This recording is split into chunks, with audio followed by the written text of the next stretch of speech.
నమస్తే, welcome to ఎన్హిస్ TV. పాకిస్తాన్లో ఉగ్రవాదుల కంటే భారత్లో దేశద్రోహులే ఎక్కువ మంది ఉన్నారు. పాకిస్తాన్లో ఉగ్రవాదులు చనిపోతుంటే ఇక్కడ కొన్ని వర్గాల వారు, కొన్ని కమ్యూనిటీలు బాధపడుతున్నారు ఆ ఉగ్రవాదుల కోసం అని బలూచిస్తాన్ లిబరేషన్ ఆర్మీ తన అధికారిక ట్విట్టర్ ఖాతాలో ఒక పోస్ట్ పెట్టింది. ఇది పాత విషయమే. మామూలుగా మన దేశంలో ఉన్నటువంటి చాలామంది మేధావులు, మన పలు టీవీ చర్చా కార్యక్రమాలు కూడా ఈ మాట వినిపిస్తూ ఉంటుంది. మన దేశంలోనే ఉంటూ ఇక్కడే పుట్టి ఇక్కడే పెరిగి ఇక్కడ గాలి పీలుస్తూ పరాయి దేశానికి, పాకిస్తాన్ కావచ్చు లేకపోతే చైనా కావచ్చు, ఈ దేశాలకి అనుకూలంగా మాట్లాడము, లేకపోతే ఆ దేశాలకి గూఢచారులుగా వ్యవహరించడము, ఐఎస్ఐతో సంబంధాలు కలిగి ఉండడము, ఇలాంటి దేశద్రోహులు దేశంలో కొన్ని లక్షల్లో ఉన్నారు. తాజాగా మరొకసారి ఈ ట్వీట్ ద్వారా ఆ విషయం మరొకసారి చర్చనీయాంశంగా మారింది. దీనికి ఊతాన్నిస్తూ తాజాగా ఎన్ఐఏ, యాంటీ టెర్రరిస్ట్ స్క్వాడ్, అలాగే కొన్ని పోలీసు బలగాలు వివిధ రాష్ట్రాల్లో చేసినటువంటి సెర్చ్ ఆపరేషన్లో భాగంగా ఒక 10 నుంచి 12 మందిని భారతీయ పౌరులుగా ఉంటూ పాకిస్తాన్ ఐఎస్ఐతో సంబంధాలు కలిగి ఉన్నారు, లేకపోతే ఇక్కడ సమాచారాన్ని అక్కడికి చేరవేస్తున్నారు అనేటువంటి కారణాల ఆధారంగా ఒక 12 మందిని ఇప్పటికే అదుపులోకి తీసుకోవడం జరిగింది, అరెస్ట్ చేయడం జరిగింది. ఇందులో ప్రముఖంగా ముందు వినిపించినటువంటి పేరు జ్యోతి మల్హోత్రా, ఒక యూట్యూబర్. ఈమె హర్యానా రాష్ట్రానికి చెందినటువంటి ఒక యూట్యూబర్. ఈమె పాకిస్తాన్ ఎంబసీ, ఢిల్లీలో నుండి పాకిస్తాన్ ఎంబసీలో ఉన్నటువంటి డానిష్ అనేటువంటి ఒక అధికారితో సన్నిహిత సంబంధాలు కలిగి ఉంది. ఈమె యొక్క ఇన్స్టాగ్రామ్ ఖాతా, అలాగే సోషల్ మీడియా ప్రొఫైల్స్ని చూస్తే ఇవన్నీ కూడా చాలా ఆధారాలు సేకరించారు. ప్రస్తుతం విచారణ జరుగుతోంది. ఏదేమైనా కూడా ఇది చాలా శోచనీయం. భారతీయ పౌరులుగా ఉంటూ పాకిస్తాన్ కోసం, పాకిస్తాన్కి గూఢచర్యాన్ని, ఇక్కడ సమాచారాన్ని అక్కడికి చేరవేయడం అనేది దేశ భద్రతకు చాలా చాలా ప్రమాదకరం. మరి ఈ సమస్యను ఎలా అడ్రస్ చేయాలి? ఈ అంశం మీద కాస్త విశ్లేషించే ప్రయత్నం చేద్దాం. నాతో జాయిన్ అవుతున్నారు చర్చలో విశ్లేషకులు, రచయిత ముదిగొండ శివప్రసాద్ గారు. శివప్రసాద్ గారు నమస్తే. నమస్కారం అండి. ఈరోజు బలూచిస్తాన్ ఆర్మీ కొత్తగా చెప్పినటువంటిది ఏమి కాదు, కానీ మనం చాలా కార్యక్రమాల్లో, చాలా సందర్భాల్లో మనం కూడా మాట్లాడుకున్నాం. ఎన్నో టీవీ డిబేట్స్లో ఇది చర్చకు వచ్చినటువంటి విషయమే. పాకిస్తాన్ ఉగ్రవాద దేశం అనే సంగతి ప్రపంచం మొత్తానికి తెలుసు. పాకిస్తాన్లో ఉగ్రవాదుల కంటే మన దేశంలో దేశద్రోహులు ఎక్కువగా ఉన్నారనేది ఈ యొక్క ట్వీట్ సారాంశం. ముందుగా మీ ఇనీషియల్ రిమార్క్స్ ఏంటి? ఈ స్టేట్మెంట్ బెలూచిస్తాన్ చేయనక్కర్లేదు, మనకు తెలుసు ఆ విషయం. So many decades we are experiencing this. భారతదేశంలో మనకు అంతర్గత శత్రువులు చాలా మంది ఉన్నారు. వాళ్ళు పంచమాంగ దళం అంటారు. ఈ శత్రువులు భిన్నమైనటువంటి క్యాడర్స్ రూపంలో ఉంటారు. ఒకటి వామపక్ష ఉగ్రవాదం, ఇది అందరికీ తెలిసిందే. వీళ్ళకు చైనా నుంచి ఆయుధాలు, డబ్బు రెండు సమకూరుతూ ఉంటాయి. డైరెక్ట్ గా రకరకాల ఛానల్స్ లో వస్తూ ఉంటాయి. వామపక్ష ఉగ్రవాదం, వీళ్ళల్లో ఎక్కువ మంది అర్బన్ టెర్రరిస్టులు ఉన్నారు. ఇప్పుడు మనకు జంగల్ అంటే అడవులో ఉన్నటువంటి టెర్రరిస్టుల గురించి మాత్రమే మన వాళ్ళు దృష్టి కేంద్రీకరిస్తున్నారు. Our state government as well as central government, they are concentrating on jungle terrorist. What about urban terrorist? వాళ్ళు ఇక్కడే ఉంటారు, సౌమ్యంగా ఉంటారు. వాళ్ళు రకరకాల మీడియాలు, social media, electronic media, print media, వీటన్నిటి ద్వారా చైనాకు అనుకూలంగా ప్రచారం చేస్తూ ఉన్నారు. ఇది చాలా రోజులుగా జరుగుతున్నది. They have captured. ఏ స్థాయికి వెళ్ళారంటే సాహిత్య academy, Sangeet Natak academy, film field, Bollywood, Tollywood, Kerala film field, ఇవన్నీ కూడా వాళ్ళ చేతుల్లో ఉన్నాయి. ఇవాళ కూడా ఈవెన్ టుడే, మోడీ గారు అధికారంలోకి వచ్చి 10 years అయింది.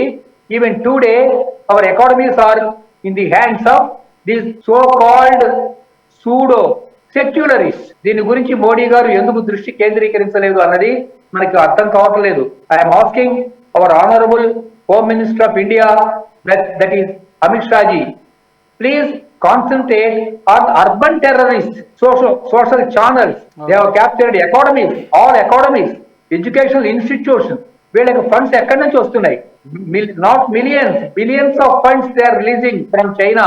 ఆ 90 మంది జర్నలిస్టులు కొన్నది చైనా అని వాళ్ళే అఫీషియల్ గా చెప్పారు కదా మన సెంట్రల్ గవర్నమెంట్ వాళ్ళు. ఆ జర్నలిస్ట్ 90 మంది ఎవరెవరు? గౌతమ్ నవలక్క, వీళ్ళందరూ ఎక్కడ వాళ్ళు? వీళ్ళందరూ బొంబాయిలో ఉన్నవాళ్ళు. బొంబాయి ఫిలిం ఫీల్డ్ లో ఉన్నారు, బాలీవుడ్ లో.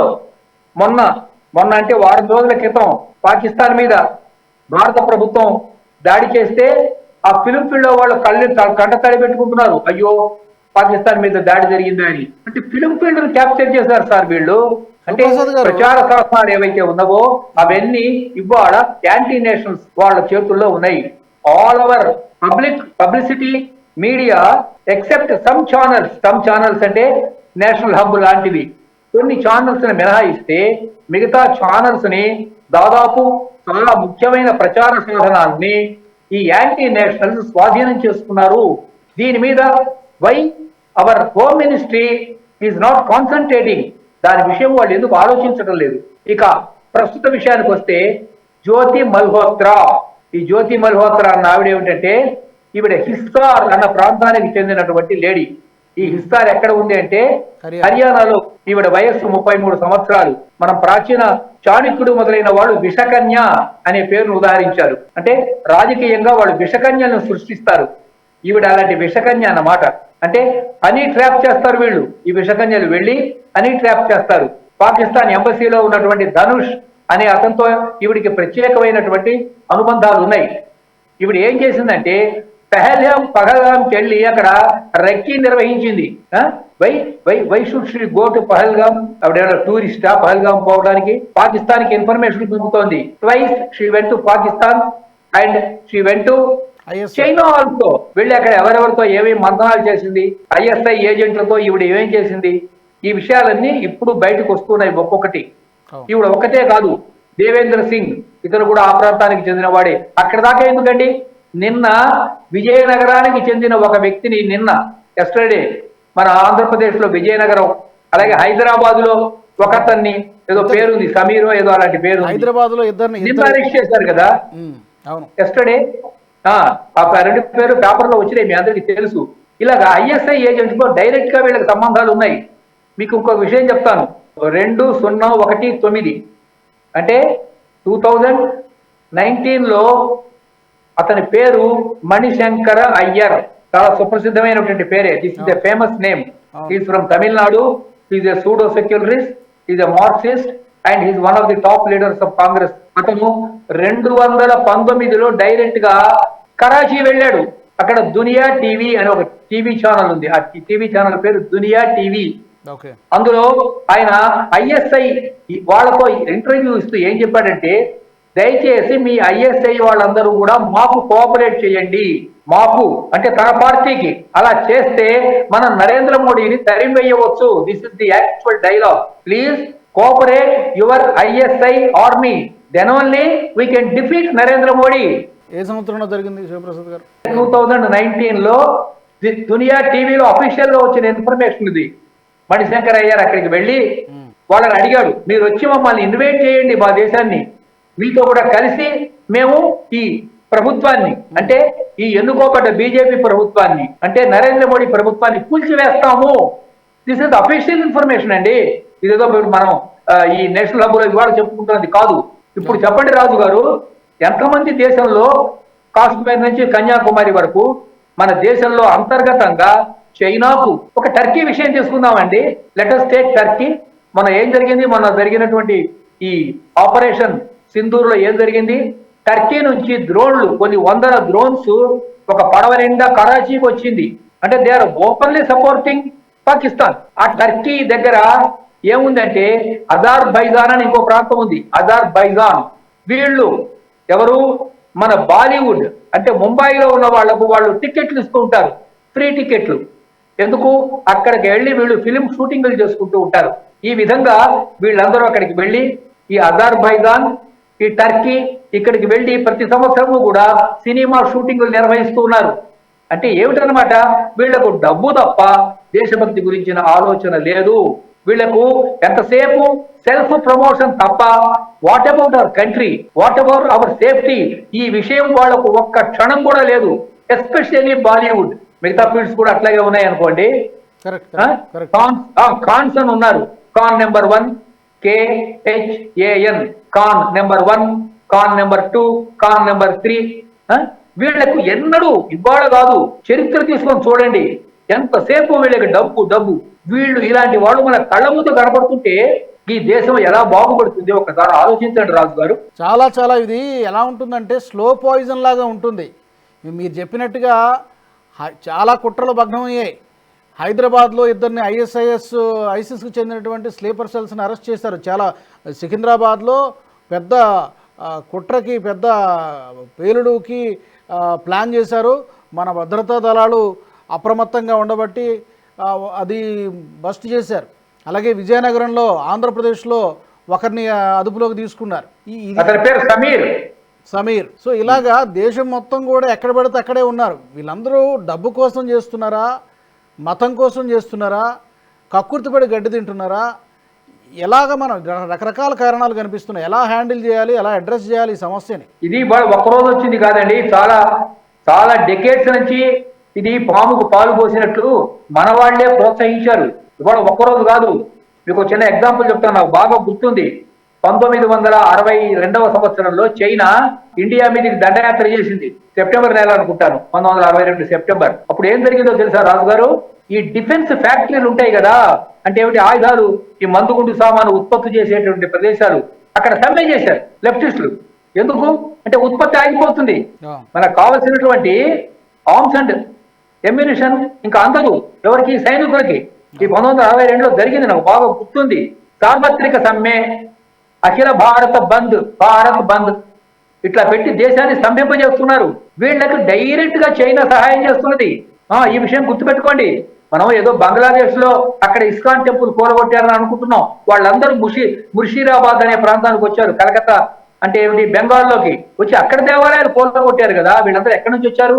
ఈ విషయంలో ఇవాళ సుప్రీంకోర్టు ఒక జడ్జిమెంట్ ఇచ్చింది. ఏమన్నదంటే, India is not a choultry. ఇప్పటికే 140 కోట్ల మంది ప్రజలు ఉన్నారు. విదేశాల నుంచి వచ్చిన వాళ్ళందరికీ ఇక్కడ ఆవాసం, ఇన్హాబిటేషన్ కల్పించడానికి ఇక్కడ చోటు లేదు అని సుప్రీంకోర్టు ఒక జడ్జిమెంట్ ఇచ్చింది. కానీ బంగ్లాదేశ్ నుంచి ఇప్పటికే కొన్ని కోట్ల మంది సరిహద్దు దాటి వాళ్ళందరికీ మమతా బెనర్జీ సహాయం చేస్తున్నది. వాళ్ళ దగ్గర ఇండియన్ ఆధార్ కార్డులు ఉన్నాయి, వాళ్ళ పేర్లు కూడా మార్చుకుంటారు.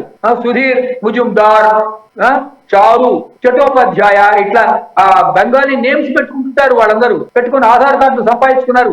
ఈ పని మమతా బెనర్జీ అఫీషియల్ గా చేసింది రాజు గారు. కానీ శివప్రసాద్ గారు, ఇప్పుడు జనరల్ గా పాకిస్తాన్కి సహాయం చేసే వాళ్ళలో మతం కోసం చేస్తున్నటువంటి వాళ్ళు ఎక్కువ మంది ఉంటారు. ఎస్, వాడు మావాడు, మేము వాళ్ళకి చేయాలి, ఇది ఈ సామ్రాజ్యాన్ని నెలకొల్పాలనేటువంటి యాంగిల్ ఎక్కువగా కనిపిస్తుంటుంది. కానీ రీసెంట్గా ఇప్పుడు ఇందాక మనం మాట్లాడుకున్నట్టు ఆ లేడీ, ఈ జ్యోతి మల్హోత్రా లాంటి వాళ్ళు, ఇక మరొకటి 2 పేర్లు కూడా ఉన్నాయి. ఇవి మరి హిందూ సామాజిక వర్గానికి చెందిన మహిళే. మరి ఈ డబ్బు కోసం కక్కుర్తిపడి చేస్తున్న వాళ్ళైనా, ఈ అంతకంటే ఇంకేమైనా ఉంటుందా? ఇక్కడ మతం దేవేంద్ర సింగ్ అని ఉన్నాడు, వాడు స్టూడెంట్, చిన్నవాడు స్టూడెంట్. అవును, మరి యంగ్ బాయ్, అతను కూడా అక్కడి నుంచి వచ్చిన వాడు.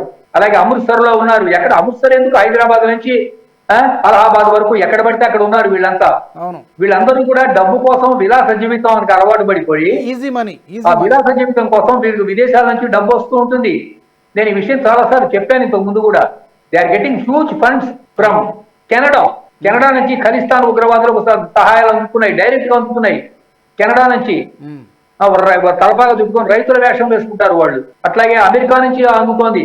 మలాపురం అని కేరళలో ఉంది. ఈ కేరళలో పిఎఫ్ఐ విన్నారు కదా మీరు ఇంతకుముందు. పిఎఫ్ఐ వాళ్ళ కార్యకలాపాలు, పాపులర్ ఫ్రంట్ ఆఫ్ ఇండియా, ఇది ఒక టెర్రరిస్ట్ ఆర్గనైజేషన్. మన ఈ అంతర్గత భద్రతకు ప్రమాదకరంగా ఉన్నటువంటి సంస్థల మీద ప్రభుత్వం అధికారంలోకి వచ్చి 10 సంవత్సరాలు అయింది. నరేంద్ర మోడీ గవర్నమెంట్ అధికారంలోకి వచ్చి 10 years అయింది. Strict action against these urban terrorist. పిఎఫ్ఐని బ్యాన్ చేశారు, కానీ దాని అనుబంధ సంస్థ మాత్రం ఇంకా పొలిటికల్ వింగ్ మాత్రం యాక్టివ్గానే ఉంది, ఎన్నికల్లో పోటీ చేస్తుంది. పిఎఫ్ఐని బ్యాన్ చేశారు కానీ 5 years పాటు. బట్ దాని అనుబంధ సంఘాలు మరొక రూపంలో, ఒక సంస్థను బ్యాన్ చేస్తే దాని ఇంకో కొత్త పేరుతో పుట్టుకొస్తుంది. బట్ అది పూర్తిగా కూకట వేలుతో సహా అంతం కావడం లేదు. పిఎఫ్ఐ బ్యాన్ చేస్తేనే ఇంకొక ఫామ్లో వస్తుంది. లేదు, దాని పొలిటికల్ వింగ్ మాత్రం ఇప్పటికీ కూడా యాక్టివ్గానే ఉంది కేరళ రాష్ట్రంలో. మీరు అన్నట్టుగా డబ్బు కోసం కొంతమంది కకృతిపడి కొంతమంది చేస్తున్నారు, మతం కోసం కొంతమంది చేస్తున్నారు. కారణాలు ఏమైనా కూడా ఇలాంటి దేశద్రోహులు వివిధ రూపాల్లో ఉన్నారు. మీరు అన్నట్టు జర్నలిస్టుల రూపంలో కొంతమంది ఉన్నారు, మరికొంతమంది ఎన్జిఓలను రన్ చేస్తూ అలా ఉన్నారు. పేపర్లకు ఎడిటర్స్ గా ఉన్నారండి. పేపర్లకు ఎడిటర్ గా హిందూ అనే ఒక పేపర్ ఉంది, మద్రాసు నుంచి వస్తుంది ఆ పేపరు. ఆ పేపర్ పేరు హిందూ. ఇట్స్ నాట్ హిందూ, అది పాకిస్తాన్ పేపరు. ఎంత దుర్మార్గం అండి. నిన్న ఆపరేషన్ సింధూర్ జరిగితే ఆ పేపర్లో పాకిస్తాన్ అనుకూలమైనటువంటి వార్తలు వాళ్ళు ప్రచురించారు. అవును, ఒక రఫేల్ ఏదో కూలిపోయిందని చెప్పి ముందు ఒకటి పెట్టి తర్వాత మళ్ళీ వెంటనే కాసేపటి తర్వాత ఆ వార్తను డిలీట్ చేశారు. ఇదేదో లేదు, మాకు సరైన ఇన్ఫర్మేషన్ అందలేదని చెప్పి తర్వాత మళ్ళీ ఆ వార్తను వెనక్కి తీసుకున్నారు. కానీ అప్పటికే జరగాల్సిన డ్యామేజ్ జరిగింది. ఆ వార్తను చూసి మరొక 4-5 సంస్థలు 4-5 పబ్లిషింగ్ సంస్థలు అలాంటి వార్తల్ని ప్రచురించాయి. అప్పటికే డ్యామేజ్ జరిగింది. ఫేక్ న్యూస్ అంటారు, FAKE, ఫేక్, అబద్ధాలు, జుమ్లా, అబద్ధాల వార్తలు ప్రచారం చేసి భారతదేశాన్ని ఓడించాలి అని వాళ్ళ కోరిక. They want to defeat India. ఇండియాలో పుట్టి ఇండియా ఇక్కడ వాళ్ళు జీతాలు తీసుకుంటూ ఈ దేశాన్ని ఓడించాలి. ఇది ఇవాళ కాదు, చాలా సంవత్సరాలుగా నడుస్తుంది రాజు గారు. Since so many decades political parties openly supporting Pakistan, openly they are supporting Pakistan. ఏం చేస్తారు చెప్పండి? మరి ఎందుకు నేను అనేది, సరే వాళ్ళు అలా చేస్తున్నారు, దుర్మార్గం. Why the central government is not taking strict and stringent action against these anti-nationals? Why? What are the reservations? ఇంత దుర్మార్గం జరుగుతూ ఉంటే ఒక్క జ్యోతి మల్హోత్రా కాదు, అమ్మాయి ఇవాళ వెలుగులోకి వచ్చింది. ఇలాంటి వాళ్ళు ఎంతో మంది ఉన్నారు, ప్రతి స్టేట్ లో ఉన్నారు, ప్రతి చోట ఉన్నారు. ఆ ముఫ్తీ మహబూబా ఒక ఆవిడ ఉంది, ఆవిడ పాకిస్తానీ ఏజెంట్, ఆవిడ కాశ్మీర్ లో ఉంటుంది. ఆవిడ కళ్ళేళ్ళు పెట్టుకుంటుంది. ఆ ఉగ్రవాదులను చంపితే ఇప్పుడు పహల్గామ్ లో పాపం చాలా మంది 26 మంది ప్రాణాలు కోల్పోయారు పహల్గామ్ లో. అప్పుడు ఆవిడ బాధ కలగలే. ఆ ఉగ్రవాదులను కొంతమంది పట్టుకొని వాళ్ళని న్యూట్రలైజ్ చేస్తే ఈ ముఫ్తీ మహబూబా ఏడుస్తోంది, అయ్యో వీళ్ళు చచ్చిపోతున్నారు పౌరులు అని. వాళ్ళు పౌరులా చెప్పండి? ఉగ్రవాదులు ఈ దేశం మీద బాంబులు వేస్తుంటే వాళ్ళని సపోర్ట్ చేయడం ఏమిటండి? అదే మన లాజిక్ ఏమన్నా ఉందా ఇందులో? ఆలోచించండి. అది నిజంగా దౌర్భాగ్యం. ఇది చాలా సీరియస్ అంశం. మీరు అన్నట్టుగా ఇప్పుడు కొత్తగా జరుగుతున్నది కాదు, కొన్ని దశాబ్దాల నుంచి జరుగుతోంది. దీని మీద కేంద్ర ప్రభుత్వం, రాష్ట్ర ప్రభుత్వాలు పార్టీలకు అతీతంగా ఆలోచించి ఇది మన దేశ సమగ్రతకు, సార్వభౌమత్వానికి, దేశ భద్రతకు చాలా పెద్ద ముప్పు. కాబట్టి ప్రభుత్వాలతో పాటు భారతీయ సమాజానికి కూడా ఒక బాధ్యత ఉంది. ఎందుకంటే వీళ్ళందరూ సమాజంలో కలిసిపోయి ఉన్నారు. ఇప్పటివరకు మనం చెప్పుకున్నటువంటి దేశద్రోహులందరూ కూడా సమాజంలో వివిధ రూపాల్లో కలిసిపోయి దేశానికి వ్యతిరేకంగా పనిచేస్తున్నారు. విదేశాలతో చేతులు కలిపి పాకిస్తాన్ కావచ్చు, కెనడా కావచ్చు, చైనా కావచ్చు, ఏ దేశమైనా కావచ్చు, దేశానికి ముప్పు కలిగించే విధంగా ఈ దేశద్రోహులు ఇలాంటి చర్యలకు పాల్పడుతున్నారు. ఏదైనా చాలా సీరియస్గా ఆలోచించాల్సినటువంటి విషయం. ఒక సీరియస్ యాక్షన్ ప్లాన్ రూపొందించాల్సిన అవసరం అయితే నీడ్ ఆఫ్ ది అవర్ ఇది. మరి మీరు అన్నట్టు ప్రభుత్వాలు కూడా చాలా సీరియస్గా దృష్టి సారించాల్సిన అవసరం ఉంది. ప్రజలుగా కూడా మనందరి మీద కూడా బాధ్యత ఉంది. ఇది గుర్తెరగాలి. ఎవరు ఏంటి, ఎవరు ఏ దిశలో పనిచేస్తున్నటువంటి అది గుర్తించి మసులుకోవాల్సినటువంటి అవసరం ప్రజలుగా మనందరి మీద కూడా ఉంది. Thank you very much Shivaprasad గారు, ధన్యవాదాలు. నమస్కారం అండి. నమస్తే. మరి మా ప్రేక్షకులను కూడా అడుగుతున్నాను, ఇలాంటి దేశద్రోహుల విషయంలో ఎలా వ్యవహరించాలి ప్రభుత్వాలు, ప్రజలు ఎలా నడుచుకోవాలి? ఇలాంటి వాళ్ళని గుర్తించడం కూడా కొంచెం కష్టమే. రకరకాలుగా ఉంటారు. సోషల్ మీడియా ఇన్ఫ్లుయెన్సర్లుగా ఉండొచ్చు, లేదా జర్నలిస్టుల రూపంలో కొంతమంది ఉండొచ్చు, NGOలు నడిపిస్తూ కొంతమంది ఉండొచ్చు, పొలిటికల్ పార్టీస్ రూపంలో కొంతమంది ఉండొచ్చు. కాబట్టి ఇది గుర్తెరిగి ప్రజలు మసులుకోవాలి. ప్రభుత్వాలు కూడా ఒక యాక్షన్ ప్లాన్ రూపొందించి ఇలాంటి వాళ్ళందరినీ కూడా కట్టడి చేయాల్సినటువంటి అవసరం ఉంది. మీ అభిప్రాయాలు కూడా కామెంట్స్ రూపంలో మీరు తప్పకుండా తెలియజేయండి. NHTV nationalist hub group of ఛానల్స్ని తప్పకుండా సబ్స్క్రైబ్ చేసుకోండి. జాతీయవాద జర్నలిజాన్ని ప్రోత్సహించండి. జై హింద్. ఈ వీడియో మీకు నచ్చినట్టయితే లైక్ చేయండి, 10 మందికి షేర్ చేయండి. అలాగే కామెంట్ల రూపంలో మీ అభిప్రాయాలను మాతో పంచుకోండి. Nationalist hub group of channels ను సబ్స్క్రైబ్ చేసుకుని తెలుగునాట జాతీయవాద జర్నలిజాన్ని ప్రోత్సహించండి. ఈ వీడియో కింద ఉన్న బెల్ ఐకాన్ పై క్లిక్ చేయడం మర్చిపోవద్దు.